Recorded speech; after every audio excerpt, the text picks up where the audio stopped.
నమస్కారం ప్రసాద్. నమస్తే sir. So చూస్తుండగానే డైరెక్టర్ అయిపోయారు, ప్రొడ్యూసర్ అయిపోయారు సార్. రారాజు చాలా ఎక్స్పెరిమెంటల్ ఫిల్ము. దాని గురించి టీజర్ అవి చూశాను. సార్ సార్ ముఖ్యంగా మహతి సినిమాలో నాకు వేషం ఇచ్చినందుకు కృతజ్ఞతలు. మీరు నటించినందుకు నేను అయ్యయ్యో, నాకు ఒక డైరెక్ట్గా ఒక క్వశ్చన్ అడుగుతాను, చెప్పండి. చాలామంది కొత్త డైరెక్టర్లు తమే రాసుకొని, తమే స్క్రిప్ట్ రాసుకొని, తమే కథ రాసుకొని, తమే ఆహా ఓహో అనుకొని తమే రిలీజ్ చేస్తున్నారు కదా ఈ మధ్య చాలామంది. సార్ మా రోజుల్లో మేము కోదండరామరెడ్డి, రాఘవేంద్రరావు వాళ్ళ దగ్గర పనిచేసేటప్పుడు మాకు స్టోరీ రైటర్ ఉండేవాడు, ఒక స్క్రీన్ ప్లే రైటర్ ఉండేవాడు, ఒక డైలాగ్ రైటర్ ఉండేవాడు, తర్వాత దర్శకుడు వాటిలో ఏది బెస్టో తీసుకునేవాడు. ఏది బెటర్ అంటారు? రెండు ఓకేనా లేకపోతే? రెండు ఓకే సార్. అప్పటికే అదే అద్భుతం, ఇప్పటికి ఇది అద్భుతం సార్. ఓకే సార్, నా ఒపీనియన్ ఏంటంటే, ఇప్పుడు తను రాసుకున్న దాన్ని తను చెప్పగలడమైనా, తను తీయగలడమైనా బాగా తీస్తాడని ఒక చిన్న ఒపీనియన్ సార్. ఇప్పుడు వేరే వాళ్ళని మెప్పించి వాళ్ళతోటి చేసే కాకుండా నేను రాసుకున్న కథని నేను ఇమాజిన్ చేసుకుంటూ రాసుకోగలను. నేను చెప్పే విధానంలో మీలాంటి వాళ్ళకి నేను సార్ ఇలా ఉంటుంది ఇలా ఉంటుందని నేను చెప్పగలను. తీసేటప్పుడు కూడా అదే పాయింట్ ఆఫ్ వ్యూలో తీయగలను అని ఒక బలమైన నమ్మకం సార్. ఇప్పుడు ఈ త్రివిక్రమ్ శ్రీనివాస్ లేకపోతే రామ్ గోపాల్ వీళ్ళందరూ వాళ్ళే కథలు రాసుకొని, వాళ్ళే డైలాగ్స్ అవి చూసుకొని, ఎవరైనా అసిస్టెంట్ ఉంటే అసిస్టెంట్ని పెట్టుకొని వాళ్ళే చేసుకొని వాళ్ళే సక్సెస్ చేస్తున్నారు కదా. మీరు కూడా ఆ కోవలోకి వస్తున్నారు అట్లయితే. అంతే సార్. నేను రాసుకున్న కథని నేను తీయగలిగితేనే బాగుంటుందని అభిప్రాయం సార్. ఏం చదువుకున్నారు మీరు? సార్ నేను MBA చేశాను సార్. MBA చేశాను సార్. MBA, very good. మీ బ్యాక్గ్రౌండ్ అది బాగుందండి ఫైనాన్షియల్గా? పర్లేదండి. సో మీరు 4 ఫిల్మ్స్ 3 ఫిల్మ్స్ ఇప్పుడు ఆల్రెడీ అండర్ ప్రొడక్షన్ ఉంది. అవును సార్. సాధారణంగా రామానాయుడు వాళ్ళు అలా చేస్తూ ఉంటారు, 4-5 ఫిల్మ్స్ ఒకసారి చేస్తూ ఉంటారు. సార్ మీరు ఫస్ట్ బిగినింగే ఇన్ని ఫిల్మ్స్ చేసుకొని ఇంత ఫైనాన్షియల్ కన్స్ట్రైంట్ సార్ అలా చేస్తున్నారు. ఏంటి మీ ఉద్దేశం? మీరు ఉద్దేశం బిజినెస్ మ్యాన్ అన్నారు కాబట్టి చెప్తున్నాను. అవును సార్, బిజినెస్ మ్యాన్ అన్నాను కాబట్టి అన్నిట్లలో ఒక different fruits in one basket అన్న టైప్లో సార్. ఏం లేదు సార్, యాక్చువల్గా మేము మాతృ మూవీతో ప్రొడక్షన్లోకి వచ్చాం సార్. మాతృ మూవీ ప్రొడక్షన్ చేస్తూ ఉండగానే ఈ రారాజా అనే ఐడియా వచ్చింది. దాంతో మాతృ షూటింగ్ కంప్లీట్ అవ్వకముందే రారాజా షూటింగ్ కంప్లీట్ చేశాం సార్. ఆ తర్వాత అన్ఎక్స్పెక్టెడ్గా మన సుహాసిని గారికి స్టోరీ చెప్పడం, వారు ఇమీడియట్గా డేట్లు ఇవ్వడం, వాళ్ళు డేట్లు ఇచ్చినాక ఇంకా పెండింగ్ చేయొద్దని చెప్పేసి ఇమీడియట్గా షూటింగ్ స్టార్ట్ చేయటం, మధ్యలో మిమ్మల్ని కలిసి మీకు చెప్పడం, ఇమీడియట్గా షూటింగ్ కంప్లీట్ చేశాను సార్. అది షూటింగ్ మొత్తం కంప్లీట్ అయిపోయింది సార్. మాది కూడా రారాజు నేను నాకు స్టోరీ తెలుసు సార్. చాలా డిఫరెంట్ కాన్సెప్ట్ అని విన్నాను. ఏంటి అసలు దాని గురించి కొంచెం చెప్పండి. భార్యాభర్తల మధ్య జరిగే కాన్సెప్ట్ సార్. మధ్యలో ఒక పర్సన్ ఎంటర్ అయితే ఎలా ఉంటుంది, తర్వాత ఆలోచన లేకుండా ముందుకు వెళ్ళిపోతే పరిస్థితులు ఏంటి, ఇది స్టోరీ. అంతే సార్. డిఫరెంట్ అంటే మొహాలు చూపించకుండా ఉంటాం. అవును సార్. ఏంటి అదేంటి అది ఎట్లా అంటే అసలు ఎంటైర్ మూవీలో 26 క్యారెక్టర్స్ చేశారు సార్. ఓకే. 26 క్యారెక్టర్స్ ఎవరి ఫేస్ కూడా కనిపించదు సార్. సినిమా అయిపోయేంత వరకు కూడా ఎవరి ఫేస్ కూడా కనిపించదు సార్. అంటే యాక్టర్స్ వాళ్ళు ఎవరున్నా పర్లేదు ఇలా ఇలా ఏ కాన్సెప్ట్లో, అంతేగా? అట్లనే కాదులేండి, కానీ డబ్బింగ్ ఆర్టిస్టులు బాగుంటే చాలు. అంతే సార్. డబ్బింగ్ ఆర్టిస్ట్ బాగుంటే చాలు, టేకింగ్ బాగుంటే చాలు, మ్యూజిక్ బ్యాక్గ్రౌండ్ మ్యూజిక్ బాగుంటే చాలు సార్. కానీ కామెడీకి ముఖ కవళికలు అవి కనబడితే కొంచెం ఎక్కువ నవ్వు వస్తుంది అంటారు. ఓన్లీ డైలాగ్ కామెడీ ఉంటుందా ఇందులో? అంటే డైలాగ్ కామెడీ ఉంటుంది సార్. ఇప్పుడు మీ నావెల్స్లో కానివ్వండి, మీరు చెప్పే కథలలో కానివ్వండి, చదివినప్పుడు ప్రతి వ్యక్తి తనను తాను ఊహించుకొని చదువుకుంటాడు సార్. మ్యాక్సిమం కేసెస్ అంతేనండి. మ్యాక్సిమం కేసెస్ నేనైతే ఇలా ఉండేవాడిని అని ఊహించుకొని చదువుకుంటారు. అప్పుడు ఏ పర్సన్ అయితే అలా నేనే అని ఇమాజిన్ చేసుకుంటారో, ఈ సినిమాకి వచ్చేసరికి కూడా నేనైతే ఎలా ఉంటుంది అని ఇమాజిన్ చేసుకొని చూసుకుంటాడు సార్. ఓకే. అదొక్కటి మాత్రం. అంటే ఒక మర్డర్ జరిగినప్పుడు కత్తి ఒకటి చూపిస్తారు, పొడవటం చూపిస్తారు, అంతవరకు బ్లాక్ పెడతారు సార్. తర్వాత శవాన్ని లాగాల్సి వస్తే ఓన్లీ కాళ్ళు తల కదులుతుంటే చూపిస్తారు. ఇది డిఫరెంట్ కాన్సెప్ట్ కదా. అవును సార్, చాలా డిఫరెంట్. మ్యూజిక్ డైరెక్టర్ ఎవరు? శేఖర్ చంద్ర సార్. మ్యూజిక్ చాలా ఎక్కువ పని ఉంటుంది కదా అతనికి. చాలా కష్టం, ఎందుకంటే మూడ్ దాంతోనే క్రియేట్ చేయాలి కాబట్టి. కానీ ఎక్కువ పని ఉంటుంది, ఎక్కువ ఫ్రీడమ్ కూడా ఉంటుంది సార్. వాళ్ళకి అదే ఫ్రీడమ్ ఉంటుంది. ఫ్రీడమ్ కూడా ఉంటుంది, అంటే రెస్ట్రిక్షన్స్ ఏం లేకుండా వాళ్ళకి చాలా ఫ్రీడమ్ ఉంటుంది. Very good, very good. Songs ఉన్నాయండి ఇందులో? సాంగ్స్ కూడా ఉన్నాయి సార్. మరి సాంగ్స్ క్యారెక్టర్స్ లేకుండా సాంగ్స్ ఎట్లా చూసి? Promotional songs sir, only promotional songs. ఆ స్టోరీకి రిలేటెడ్గా ఉంటుంది సార్ సాంగ్ కూడా. Okay okay. నేను శేఖర్ చంద్ర గారు కూర్చొని చేసుకున్నాం సాంగ్. ఎన్ని రోజులు షూట్ చేశారు సార్? 15 రోజులు చేశాను సార్. 15 రోజులు. Very good, very good sir. Budget తక్కువలో చేస్తాను మీ ఉద్దేశం? బడ్జెట్ తక్కువ చేద్దాం సార్. ఇంకోటి ఏంటంటే డిఫరెంట్గా కేవలం కథ మీదనే డిపెండ్ అయిన సినిమా సార్ ఇది. ఇప్పుడు మామూలుగా ఏంటంటే ఇంతకు ముందు ఏ సినిమా స్టోరీకైనా మూలం కథే సార్. కానీ ఇప్పుడు ఏంటంటే ఇంతకుముందు సినియారియాలో హీరో పలానా హీరోని, పలానా హీరోయిన్ని, పలానా క్యారెక్టర్ ఆర్టిస్ట్ని చూసుకొని ఆ సినిమాకి వచ్చేవాళ్ళు. కానీ ప్రస్తుతం ఉన్న కాలంలో అందరూ కూడా స్టోరీ బాగుంటేనే వస్తున్నారు సార్. అది ఎంత పెద్ద హీరో కానివ్వండి, ఎంత చిన్న హీరో కానివ్వండి, స్టోరీ బాగాలేతే పక్క పెట్టేస్తున్నారు సార్. Very good. కేవలం కథనమే సినిమా అన్న ఉద్దేశంలో తీసిన చిన్న ఎక్స్పెరిమెంటల్ మూవీ సార్. ఎంతండి duration? 99 minutes sir. 99 minutes, 1 hour 40 minutes. అంతే సార్. ఓకే. ప్రమోషనల్ యాక్టివిటీస్ మరి బాగా చేస్తున్నారు. వాల్ పోస్టర్స్ ఎలా వేస్తారు? ఫోటోలు ఉండవు కదా. టైటిల్ అదే సినిమాలో ఉన్న క్యారెక్టర్స్ని ఫోటోలు తీసి వేస్తున్నాం సార్, అంతే. ఓకే. పోస్టర్స్ బాగానే ఉన్నాయి, ప్రమోషన్స్ బాగానే ఉన్నాయి. మొన్న తమ్మారెడ్డి భరద్వాజ గారు కూడా అదే అన్నారు సార్. ఏమని? ఇంతవరకు ఎవరు చేయలేదు ప్రసాద్ ఎక్స్పెరిమెంటల్. 1971లో డ్యూయల్ అనే సినిమా వచ్చింది అనేసరికి కూడా నాకు కూడా తెలియదు సార్. యాక్చువల్గా 1971లో డ్యూయల్ అనే మూవీ వచ్చింది. డ్యూయల్ అనే మూవీ వచ్చింది. ఏ భాషలో వచ్చింది? హాలీవుడే సార్. ఓహో, ఓకే. కానీ ఆ దాంట్లో కూడా ట్రక్ కారు కనిపిస్తుండే అన్నారు.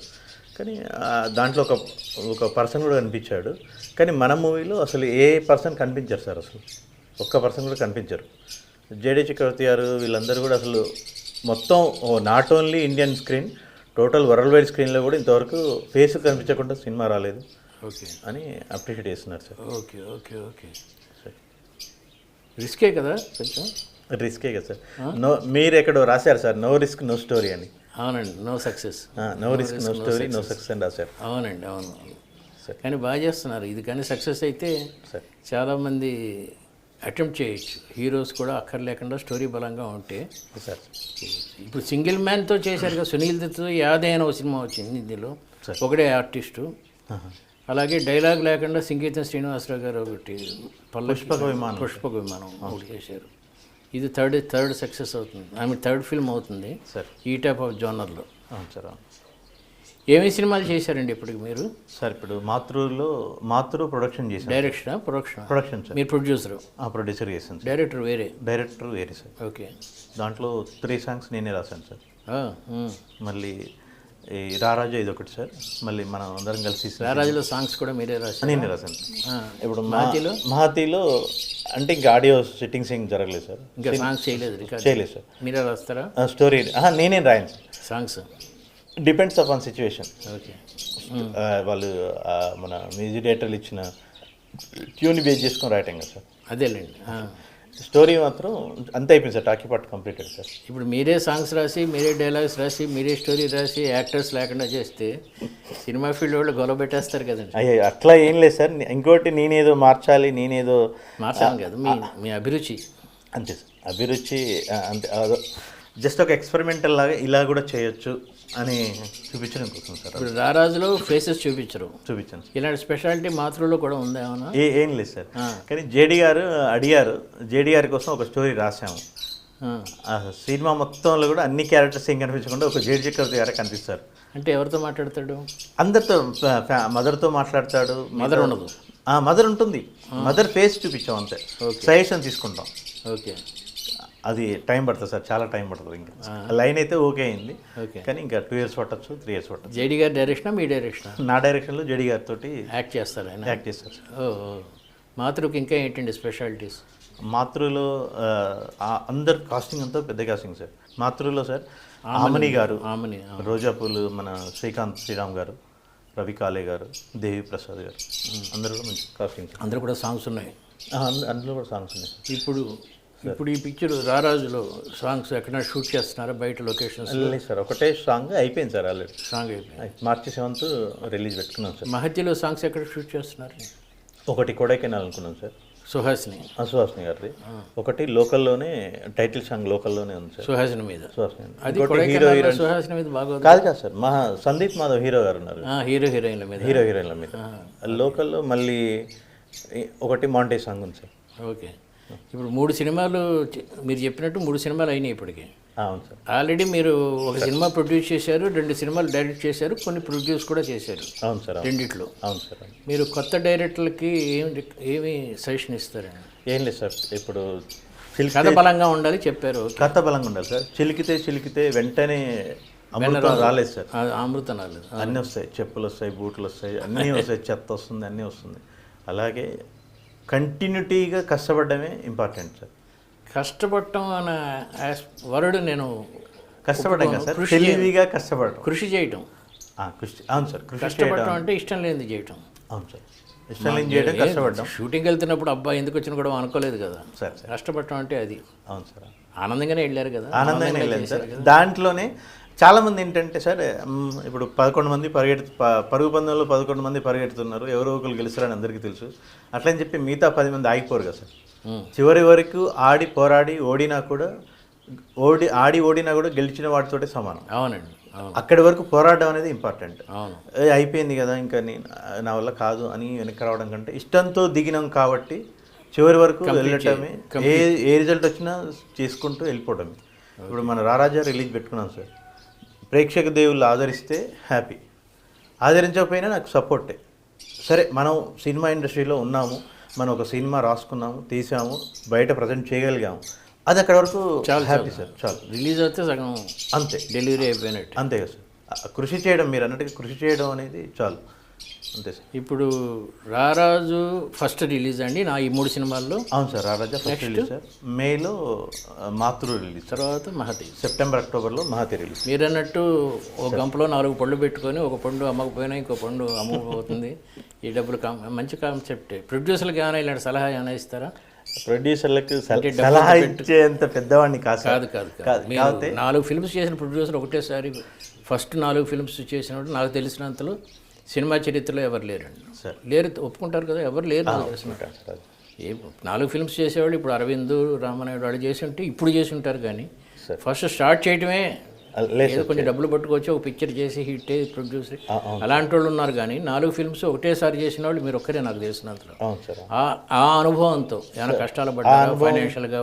రాత్రి వడ్డీ లేక మా పెద్ద నాకు తెలిసిన పెద్ద ప్రొడ్యూసర్స్ చాలా కష్టపడ్డారు ఒక స్టేజ్లో.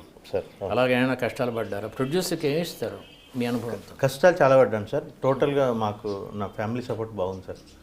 మా అమ్మగారు, నాన్నగారు, మా మామయ్యలు వాళ్ళందరూ బిజినెస్లో, అందరు బిజినెస్ ఉన్నారు.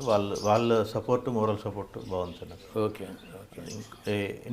నేను సలహా ఏం కాదులేండి, కానీ నేను ప్రొడ్యూసర్లు వాళ్ళకి నాకు అర్థమైన విషయం ఏంటంటే సార్, ప్రజెంట్ ఉన్న సిచ్యువేషన్లో ప్రొడ్యూసర్ని బ్లేమ్ చేస్తున్నారు చాలామంది ఇండస్ట్రీలో.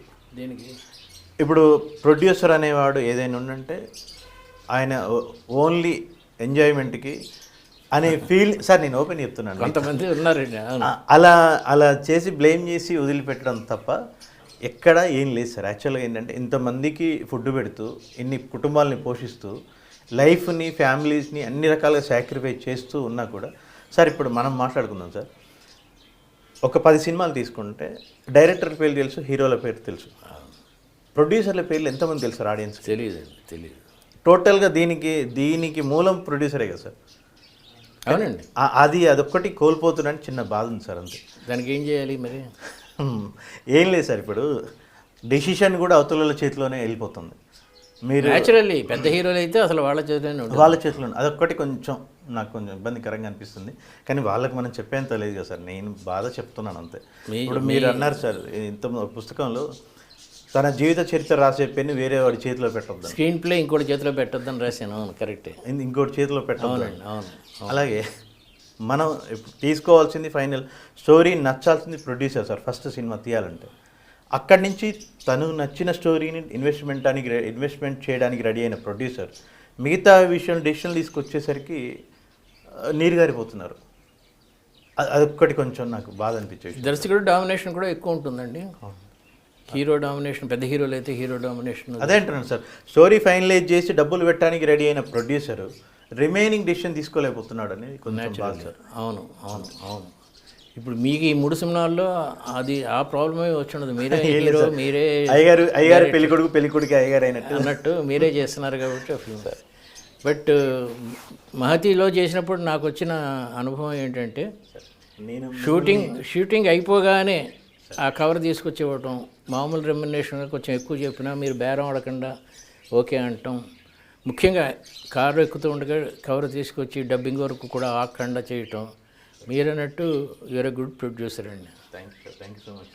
లేదు సార్, అంటే నేను మీ గురించి చెప్పాలంటే ఇంకా మీరు నాకు చెప్తే నో సార్, నేను అనేది ఏంటంటే సార్, అసలు నేను మీ దగ్గరికి రావటం, నేను మీతో స్టోరీ చెప్పడం, మీరు రావటం, నటించడం నాకు చాలా సంతృప్తి అనిపించింది.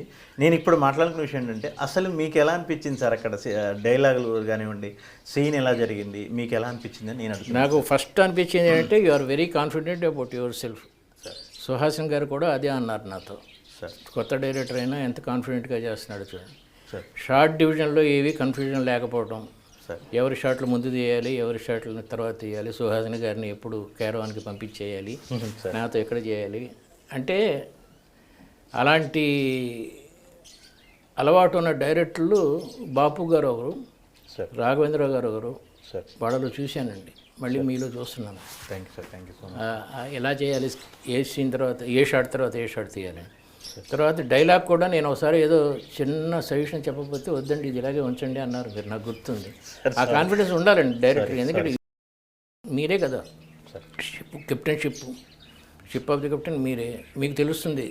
సార్ నేను ఎక్కడో రాశాను, మంచి నాయకుడు సలహాలు తీసుకుంటాడు కానీ నిర్ణయం అతనే తీసుకుంటాడని, అది ప్రూవ్ చేశారండి. Sir thank you sir, thank you so much. Prasad, ఈ రారాజు టీజర్ చూశాను, సార్ చిన్న చిన్న స్టిల్స్ చూశాను, సార్ స్టోరీ విన్నాను, సార్ ఎక్స్పెరిమెంట్ చేస్తున్నారు. సార్ ప్రేక్షకులకి ఇది బాగా నచ్చాలని మనస్ఫూర్తిగా కోరుకునే వాళ్ళు నేను ఒకడిని, ఎందుకంటే నేను ఎప్పుడూ ఎక్స్పెరిమెంట్స్ని ఇష్టపడతాను. సార్ థ్యాంక్ యూ ఈ ప్రయోగం సక్సెస్ అయితే సినిమా చరిత్రలో చాలా పెద్ద పెద్ద మార్పులు జరుగుతాయి సార్. నేను అనుకోవచ్చు, ఒక సినిమా వల్ల మార్పులు జరుగుతాయి, ఒక్క నవల వల్ల కూడా మార్పులు జరిగింది నా అనుభవం ఉంది కదా. అవును సార్. అప్పటి వరకు రకరకాల డ్రీమ్స్లో ఉన్న నవల సాహిత్యాన్ని ఇంకో రకంగా మార్చాం కదా. అవును సార్. అలాగే మీరు ఇప్పుడు ఈ రారాజు, ఈ మహతిలో కూడా హీరో చిన్న వేషం, సైడ్ వేషం అనుకుంటున్నాను. మంచి రోల్ సార్ ఈరోజు కూడా. అవునా? హీరోది కూడా చాలా మంచి రోల్ సార్, డిటెక్టివ్ అతను. ఓహో, డిటెక్టివ్. అతను detective. So hero Suhasini main, lady ఓరియంటెడేనా? లేడీ ఓరియంటెడ్, కానీ హీరో గారికి కూడా చాలా స్కోప్ ఉంది సార్. అవునా? చాలా మంచి స్కోప్ ఉంది. ఓకే, అది కూడా నావెల్ పాయింట్ అనుకోండి, ఇఫ్ ఐమ్ కరెక్ట్. చెప్పాను సార్, కిడ్నాప్స్ అవి జరుగుతాయి అదేనా? అదే కదా. అవును సార్. యా. మ్యాక్సిమం మీకు నేను ప్రతి స్టోరీ మీకు చెప్పారు. అంటే ఎన్నో స్టోరీస్ వల్ల కన్ఫ్యూజ్ అయ్యాను. ఆ కిడ్నాప్స్ కాకపోతే ఏంటంటే ప్రతి స్టోరీ నేను మీకు ముందు వచ్చి మీకు చెప్తున్నాను. ఆ వెరైటీ, స్టోరీలో వెరైటీ ఉంటాం సార్, ఇందులో టేకింగ్లో వెరైటీ ఉంటాం సార్. ఆ మూడో సినిమా కూడా హిట్ అవ్వాలని, మీరు నెక్స్ట్ స్టేజీలోకి వచ్చినప్పటికీ సార్ మనం ఇక్కడ కాకుండా ఏదైనా ఒక కొడైకెనాల్లోనో ఎక్కడో నెక్స్ట్ ఇంటర్వ్యూ ఉండాలని ఆశిస్తున్నాను. Thank you sir. Thank you very much. Thank you. Thank you.